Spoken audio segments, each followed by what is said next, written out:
Hi, in this core customer story, we called on a buyer who, when I asked about their key performance indicators, he said, "Oh my gosh, this is sort of circa 2001 or 2, and reverse electronic auctions were sort of the fad at the time. It was all part of the dot-com thing."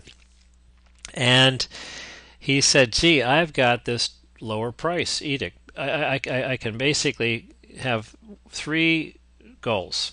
He said, "On the MRO stuff I'm buying, I've got to either get lower, prices year over year. I've got to get cheaper substitutes. In other words, I get a safety product that solves the same problem for half the price or something." And he explained how disposable earplugs, were cheaper than what they had.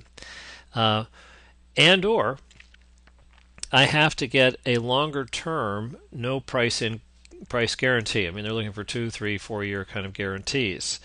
Um, and I said, well, actually, the price is just a detail in the total supply chain math thing. In other words, on what we're selling you or what you would like to buy from us, because here are a list of other things that we could sell you, you could say, here's what my current price is. If I could get 1, 2, 3 points off these prices, then I'd look like a hero.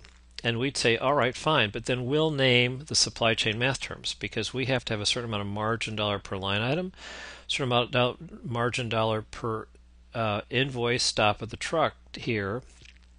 And actually, we can get a higher average order size, which is actually, we can prove that's beneficial to both parties as a happy byproduct of actually looking at your physical internal distribution facilities. Do you have a place for everything? Is everything in its place? What are the reorder points, reorder quantities? How do we top that off on a just-in-time, as economically affordable basis to do that? But we'd have to, you have to give us, free rein of us to go do the study and come back to you. And he said, all right, well, fine.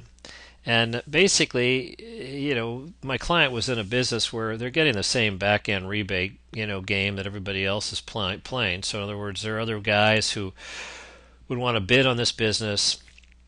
They're going to go to the same suppliers. They're going to get the same rebate deal concession. So we're all still starting from pretty much a level playing field. But if we're going to reduce the prices 3% on our items and other target items, then we've got to figure out how to retune their internal replenishment system so our cost to serve drops by not just 3%, but let's just say 4 or 5%. So we can actually pick up a net 2 points on return on sales at the net profit line for this particular customer.